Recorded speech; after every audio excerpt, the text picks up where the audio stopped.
அன்பு நேயர்களே வணக்கம். ஒரு அருமையான பாசுரம். இன்றைக்கு நம்ம அந்த பாசுரத்தை சிந்தித்தாலும் கூட நமக்கு அவ்வளவு சுகமா இருக்கும். பகவானுடைய பெருமை, குறிப்பாக அவனுடைய வாத்சல்ய குணம். பகவானுடைய வாத்சல்ய குணம். வாத்சல்ய குணம் என்ன தெரியுமா? இப்போ ஒரு பசுமாடு இருக்குன்னு வச்சுக்கிங்க. அந்த பசுமாடு ஒரு கண்ணு போடும். அந்த பசுமாட்டு கண்ணு போட்ட உடனே ரொம்ப அழுக்கா இருக்கும். நிறைய அசுத்தங்கள் அதுல இருக்கும்.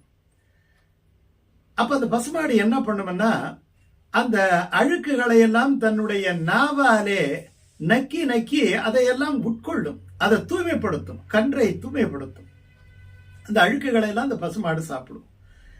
இப்போ இந்த கன்றினுடைய அழுக்கை தாய் பசு உண்டு அதனுடைய தோஷங்களை எல்லாம் நீக்குமா போலே அதை ஏற்றுக்கொண்டு பரமபோக்கியமாக அது ரொம்ப ஆசையா சாப்பிடுமா. அந்த மாதிரி ஆசிரியர்கள் என்று சொல்லப்படுகின்ற பக்தர்களுடைய குற்றங்களை நற்றமாக கொள்வான். குற்றங்களை குற்றமாகவும் நலன்களை நலன்களாகவும் கொள்வது என்பது ஒரு நிலை.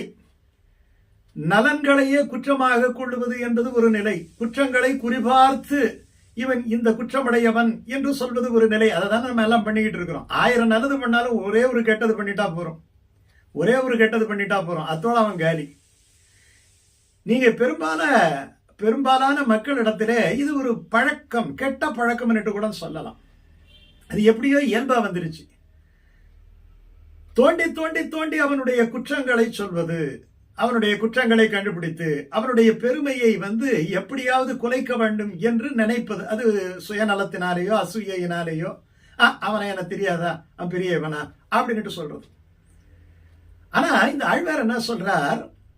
குன்றனைய குற்றம் செய்யணும் குணம் கொள்ளும் இன்று முதலாக என் நெஞ்சே, இன்று முதலாக அப்படிங்கிறத மட்டும் ஒரு வார்த்தையா நிறுத்திட்டு, என் நெஞ்சே, என்னுடைய நெஞ்சமே என்றும் புறனுரையே ஆயினும் பொன் ஆழிக்கையான் திறனுரையே சிந்தித்திரு.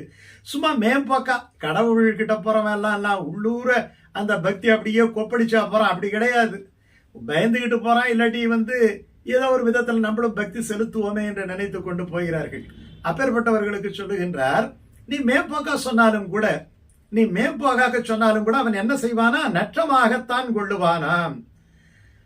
அது ராமாயணத்துல ஒரு இடத்தை காமிக்கிறார். எந்த இடம் அப்படின்னு சொன்னா, விபீஷணன் ராமர் இடத்திலே சேர்வதற்காக வருகின்ற பொழுது கூட இருக்கின்றவர்கள் எல்லாம் என்ன சொல்லுகின்றார்கள் என்று சொன்னால், இவன் வந்த காலம் சரியில்லை, இவன் நடிக்கிறான், உனக்கு வேண்டியவன் போல நடிக்கிறான்.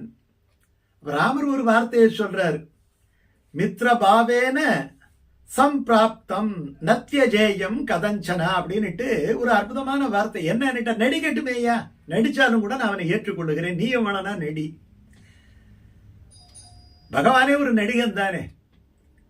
நடித்து நடித்து நடித்து நடித்து பின்னாடி அது உண்மையாகிவிடும் இல்லையா? அதனால பாவனையாவது சொல்லிட்டு போயேன். அதனால சில பேர் எல்லாம் பாத்தீங்கன்னா ஆத்ம சமர்ப்பணம்னு உள்ளுக்குள்ள இருக்கிறதை சமர்ப்பணம் பண்ணுகிறார்கள். என்னால அப்படி முடியாட்டி போனாலும் நான் மேலுக்காவது சொல்றமே, நாராயணா நாராயணான்னு சொல்றமே இல்லையா? அவன் தன்னுடைய கடைசி பிள்ளைக்கு நாராயணன்னு பேர் வச்சானா,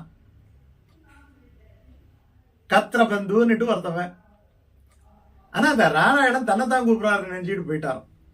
நாராயணன் தன்னைத்தான் கூப்பிடுறான் போல இருக்கு நெஞ்சுக்கிட்டு தன்னுடைய படையோட போயிட்டாராம். போய் அவனை நல்லபடியா அழிச்சிட்டு வந்தாராம். இப்படி மித்ரபாவேன சம்பிராப்தம் அப்படின்னு சொல்றாரு இல்லையா? அந்த மாதிரி அவன் நடிக்கட்டுமே. என்றும் புறனுரையே ஆயினும் மேலுக்கு சொல்வதாக இருந்தாலும், மேலுக்கு சொல்றான்னு சொல்லல இல்லையா?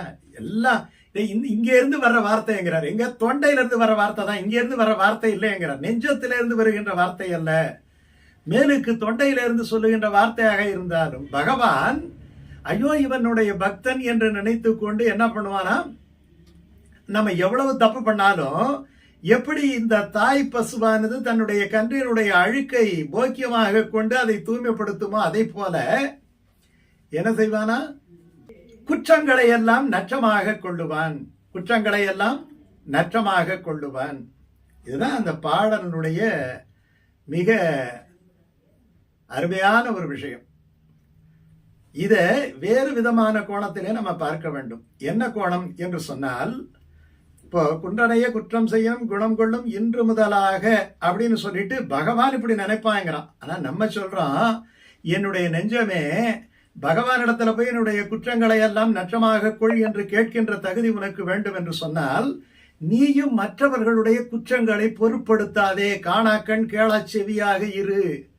எல்லாருமே தூய்மையுடையவர்கள் சீதை சொல்லுகின்றா. ஆஞ்சநேயன் சொல்றான், நீ ஒரே ஒரு பர்மிஷன் மட்டும் கொடு, இவ்வளவு பேரும் உனக்கு துன்பம் செய்து கொண்டே இருந்தவர்கள், இவர்களை எல்லாம் இங்கேயே அடித்து துவைத்து நான் அழித்து விடுகின்றேன் என்று சொல்லுகின்ற பொழுது, இவர்களெல்லாம் அரசனுடைய ஆணைக்கு கட்டுப்பட்டு துன்பம் செய்தவர்கள். அப்படி சொல்லிட்டு சீதை ஒரு வார்த்தை சொல்றா, ஆஞ்சநேயனே, பாவம் செய்யாதவர்கள் இந்த உலகத்திலே யார் இருக்கிறார்கள்? அப்படி ஒரு ஆளை கணக்குல காமிக்க முடியுமா? அப்படி தண்டனை கொடுக்க வேண்டும் என்றால் இந்த உலகத்திலே மக்களே இருக்க மாட்டார்களே. நாலு கெட்டது செய்யும் போது 2 நல்லது செய்யும் போது அந்த நல்லதை பாராட்டு, பிறகு அவன் அதை 3ஆக செய்வான், 4ஆக செய்வான், கொஞ்சம் கொஞ்சமா போவான். இந்த குழந்தைகளை கூட பாத்தீங்கன்னா சில பேர் அந்த தப்பை கண்டுபிடிச்சு அதை போட்டு நசுக்கி எடுத்துருவாங்க. பாராட்டுங்க, நல்லது செஞ்சா அப்போ நல்லதுக்கு ஒரு பாராட்டி. உலகமே ஏன் ரொம்ப மோசமா போயிடுச்சுன்னா, நல்லதை எவனும் பாராட்டுறது கிடையாது, நல்லதை பார்க்கறது கிடையாது, நல்லதை அப்ரிஷியேட் பண்றது கிடையாது. அதனால உலகம் மோசமா போயிடுது. நல்லதெல்லாம் பலகீனப்படுத்தப்படும் பொழுது அல்லது எல்லாம் மேலே எழுந்து விடுகின்றது. 2 பேரை நல்லவனுக்கு சோறு கம்மியா போட்டு படுபாவிக்கு நிறைய சோறு போட்டா அவன் தானே பலவானா இருப்பான். அதேதான் உலகத்துல நடக்குது. அதனால இவரு பகவான் அப்படி நினைப்பான், காணாக்கண் கேளாச்செவியாக இருப்பான்னாலும் இந்த பாட்டுக்கு இப்படி அர்த்தத்தை சொல்லலாம். நீ என்ன பண்ற, பகவானுடைய புறனுரையாயினும் பொன்னாழிக்கையான் திறனுரையை சிந்தித்திரு. இன்னொரு விஷயம் நான் சொல்றேன், இன்னையில இருந்தாவது இன்னைக்கு நல்ல நாள், இன்னையில இருந்தாவது குன்றமனைய குற்றம் செய்யணும். நிறைய செஞ்சாலும் கூட அவன் ஏதாவது நல்லது செஞ்சா பாராட்டான். குணம் கொள்ளும் அவனுடைய குணத்தை பாராட்டு. உலகத்திலே எல்லோரும் மேம்பாடு அடைய வேண்டும் என்று சொன்னால் இந்த ஒரு சின்ன இதுதான் நட்பை சம்பாதித்து கொடுக்கும், உறவை சம்பாதித்து கொடுக்கும். அது இறைவனோடு இருந்தாலும் சரி, மக்களோடு இருந்தாலும் சரி. இந்த பாசனத்தை மட்டும் நீங்கள் மறக்காதீர்கள். இறைவனுடைய திருவருளும் இந்த உலகத்தினுடைய அற்புதமான வாழ்க்கையும் உங்களுக்கு கிடைக்கும்.